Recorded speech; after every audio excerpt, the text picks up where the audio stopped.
Բարի երեկո հարգելի հեռուստադիտողներ, եթերում Գալանյուս հավելվածն է, իսկ այսօր մենք տաղավարում հյուրընկալել ենք Civitas հիմնադրամի խորհրդի նախագահ, Հայաստանի Հանրապետության նախկին արտգործնախարար Վարդան Օսկանյանին։ Բարի երեկո, պարոն Օսկանյան։ Բարի երեկո։ Մեր երկրի համար կարծես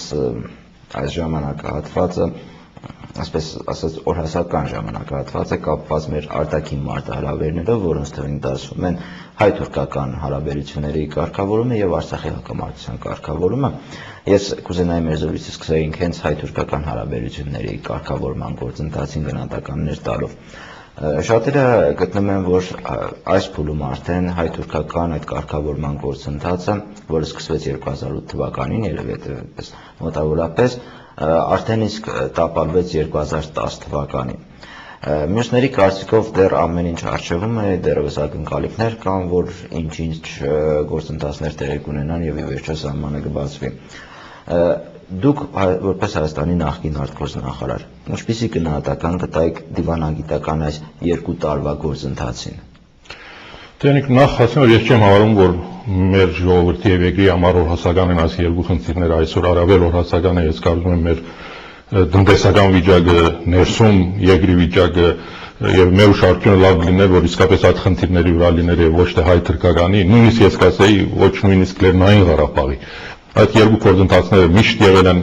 զուրդերը մենք մեր ուշադրություն ենք հրավիրում եւ մենք մեզ շատ իսկապես բարդ իրավիճակի մեջ ենք դնում։ Մամուլը ողողում է։ Հա, դժբախտաբար այդպես է, գիտեք, մի բան եղավ, հասկանալի է, ստորագրվեց։ Ես կարծում եմ, որ պետք է դա մի կողմ դնել, կենտրոնալ իսկապես մեր ներքին խնդիրների վրա։ Հարցերը այսօր ներսում են։ Ես Երևանից մեքենայով մի քիչ առաջ եկել եմ Գյումրի, Գյումրիով եմ անցել, շրջաններ եմ հաճախ այցելում։ Իսկապես երկրի վիճակը ծանր է, 15% տնտեսական անկում են ունեցել։ Պետք է նստենք իսկապես նայենք, թե որոնք են պատճառները, խոսենք դրանց մասին, իսկապես գիտակցենք, որ երկիրը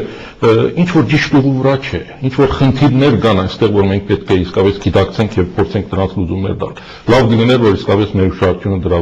վրա լիներ։ Բայց ամենայնտեղս հարցը, որտեղ դվել ես եւ այդ հարցը քննարկվում է, գիտեք, սա այն խնդիրն է, որ իրոք բարդացրել է իրավիճակը եւ հայ-թուրքական ճակատում եւ Ղարաբաղյան ճակատում։ Սա փաստ է։ Երբ որ սկսվեց, իհարկե քննարկումը գնում էր դրա շուրջ, թե խոհանտագության առումով դա մեզ համար ընդունելի է թե չէ, տարբեր կարծիքներ հնչեցին, այն ժամանակ ես իմ կարծիքը ասել եմ, որ զուտ պրոտոկոլների խոհանտագային առումով ճիշտ չէր, դա այդպիսի փաստաթուղթ պետք է ծնվեր, բայց դա նույնիսկ եթե փորձենք մի կողմ դնել, զուտ գործընթացից փորձենք ինչ որ դասեր քաղել եւ գնահատական տալ։ Միանշանակ այսօր կարելի է եզրակացնել, որ մենք մեզ համար այս գործընթացով բարդություններ ենք ստեղծել։ Մի կողմից սահմանը թեր փակ է, նախագահը շարունակում է ուղերձ ցղել, փաստորեն մենք շարունակում ենք մնալ խնդրողի դերում եւ չենք հասկանում, որ ինչքան շատ խնդրենք, այնքան մենք մեզ համար խնդիրներ ենք առաջացնելու Լեռնային Ղարաբաղի հարցում։ Նայեք, ամենամեծ սխալը հայկական կողմի իսկապես այն է եղել առաջի օրվանից, որ մենք ենթադրել ենք, որ հայ-թուրքական հարաբերությունները եւ Լեռնային Ղարաբաղի հարցը իսկապես իրարից կարելի է անջատել։ Դա սխալ է եղել, դա միամտություն է եղել։ Այդպես պետք չէր լիներ, որովհետեւ մենք 17 տարվա փորձ ունենք, գիտենք թուրքերը ոնց են մտածում։ Հայկական կողմի հիմնական սխալը դա է եղել եւ այսօր դա շարունակվում է դերենիկ եւ ամենաշատ դա ինձ մտահոգում, հենց դա է մտահոգում, որ ինչքան միջազգային հանրությունը Թուրքիայի վրա ճնշում դնի սահմանը բացելու համար, հավատացեք, որ այնքան ճնշում է լինելու մեր վրա Լեռնային Ղարաբաղի հարցում գնալ այնպիսի լուծումների, որը մեր շահերից չի փոխում։ Եվ իրոք այսօր այդպիսի իրավիճակ է։ Դատելով ձեր ասածից կարող ենք եզրակացնել, որ ներկայումս նաև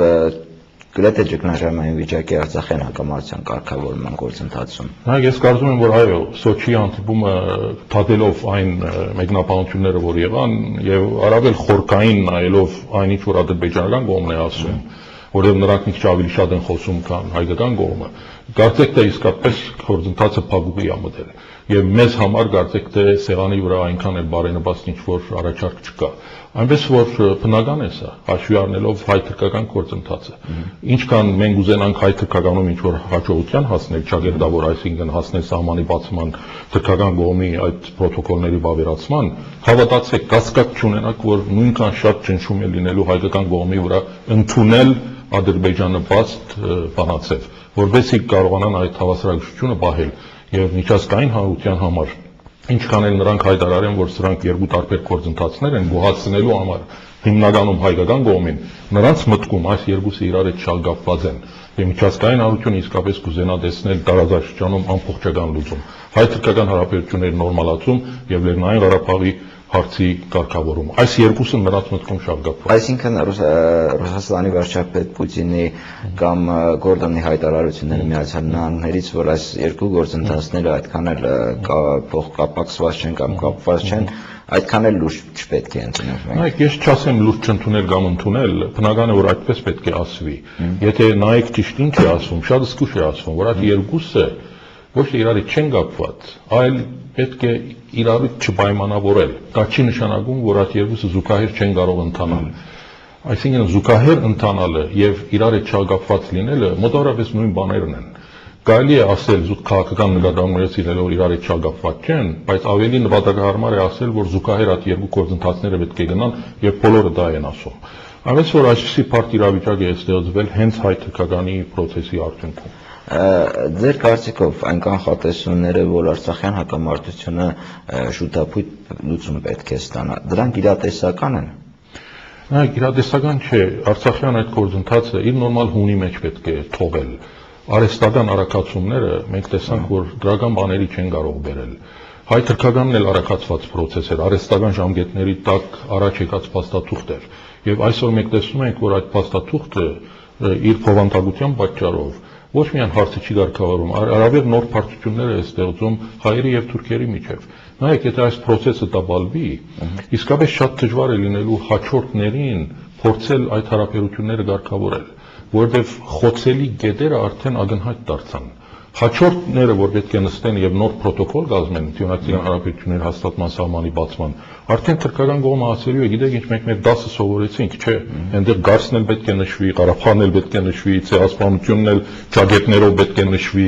հայկական կողմն էլ դասի, հա, մենք էլ մեր դասը սովորեցինք։ Նախորդից լողացված այսպիսի բաներով չենք գնալու, ընդհանրապես սրանց մասին պետք է խոսք չլինի։ Այսինքն մենք իրարից ավելի հեռացել ենք։ Եվ իրոք այս process-ը կարծեք թե տապալման եզրին է, ես կուզենայի իսկապես տեսնել ինչ-որ դրական զարգացումներ, բայց կարծեք թե տապալման եզրին է եւ իրոք եթե տապալվեց, հավատացեք, որ շատ ավելի բարդ է լինելու հաջորդներին հայ-թուրքական հարաբերությունները կարգավորել հենց այն պատճառով, որ ես ասացի։ Նույնը կարող եմ ասել ես Ղարաբաղյան հարցի մասին։